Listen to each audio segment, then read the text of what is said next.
வணக்கம் நண்பர்களே, இது கதை சொல்லும் காலப்பெட்டகம் கேஎஸ்கேபி. நடிகர் விஜயகாந்த் அவர்கள் மறைந்து விட்டார். நடிகர் விஜயகாந்த் ஒரு சோஷலிஸ்ட் என்று நம்மிடம் இல்லை. அவரை அறியாமலேயே தான் ஒரு சோஷலிஸ்டாக வாழ்ந்த விஜயகாந்த் மறைந்து விட்டார். நீங்கள் விஜயகாந்த் கிட்ட போய் ராம் மனோகர் லோக்கியாவை தெரியுமான்னா அவர் தெரியாது பாரு. ஜெயபிரகாஷ் நாராயணன் வேண்டுமானால் அவர் தெரிந்திருக்கலாம் லேசுவாசாக, ஆனால் படித்ததில்லை. சோசியலிஸ்ட் புத்தகங்களை அவர் படித்ததில்லை, அந்த கொள்கைகளை பற்றி கரைத்து குடித்ததில்லை. அவங்கள பற்றியெல்லாம் கேட்டால் அவர் தெரியாது பாரு. ஆனால் அவர் யதார்த்தமாக வாழ்ந்த ஒரு சோசியலிஸ்ட் என்பதுதான் உண்மை. இப்படிதான் சோசியலிஸ்டுகள், யதார்த்தமாக வாழ்கின்ற சோசியலிஸ்டுகள், பொது உடைமைக்காரர்கள் எல்லாருமே சராசரி மனிதர்கள் நிறைய பேர் இருக்கிறார்கள். அவர்களுக்கு அந்த தத்துவார்த்த விஷயங்கள், அதை தாங்கி நின்ற தலைவர்களை எல்லாம் தெரியாது. அதே போன்ற ஒரு சோஷலிஸ்ட் தான் திரு விஜயகாந்த் அவர்கள். எனக்கு ஒரு ஞாபகம் வருகிறது. என்னுடைய நண்பர் திரு சாத்தை பாக்கியராஜ், அவர் ஒரு தலித் இயக்கம் நடத்தி கொண்டிருக்கிறார். ஒரு தடவை அவரை சந்தித்தேன். அவர் கடும் அடக்குமுறையை சிந்தித்து அதற்கு எதிராக போராடியவர். பாமெல்லாம் வீசுவார். அவர் அடக்குமுறைக்கு எதிராக போராடி சிறை சென்றவர். சிறையில் இருக்கும்போது 62 கிராமங்களுடைய சாமானிய மனிதர்கள் தெருக்களில் திரண்டு சென்று திருச்செந்தூருக்கு கட்டுச்சோரோடு சென்று அங்கே போராடினாங்க அவரை விடுவிக்க சொல்லி. அந்த வரலாறு படைத்தவர். அவரோட பேசிக்கிட்டு இருக்கும்போது ஒரு நான் கேட்டேன், உங்களுக்கு சேக்குவேராவை தெரியுமா அப்படின்னு. அது யார் அப்படின்னாரு.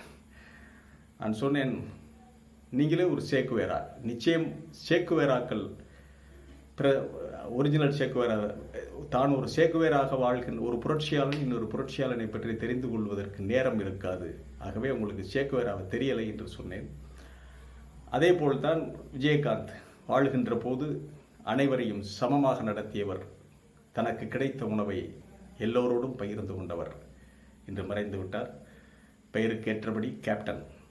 அவருக்கு அரசு மரியாதை. கேப்டன், ஒரு இராணுவ கேப்டனுக்கு ஏற்றபடி அரசு மரியாதையோடு 72 குண்டுகள் முழங்க திரு விஜயகாந்த் அவர்கள் மறைந்து விட்டார்கள்.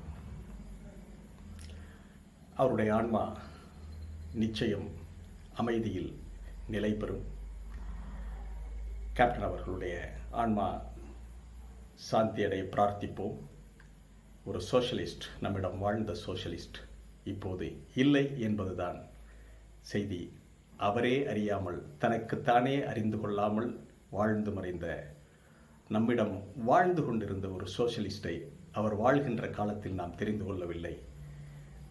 அவர் மறைவுக்கு பின்பாவது அவர் ஒரு சோஷலிஸ்ட் என்பதை நாம் கவனத்தில் கொண்டு அவருக்கு அஞ்சலி செலுத்துவோம். நன்றி, வணக்கம். நீங்கள் உங்களுடைய ஆதரவை தர, எங்களுடைய சேனலுக்கு ஆதரவை தருமாறு வேண்டுகோள் விடுக்கிறேன். சப்ஸ்கிரைப் பண்ணுங்க, மறக்காம பெல் பட்டன் அழுத்துங்க. பிடித்திருந்தால் லைக் செய்யுங்கள், கமெண்ட் செய்யுங்கள், மறக்காமல் ஷேர் செய்யுங்கள். நன்றி, வணக்கம்.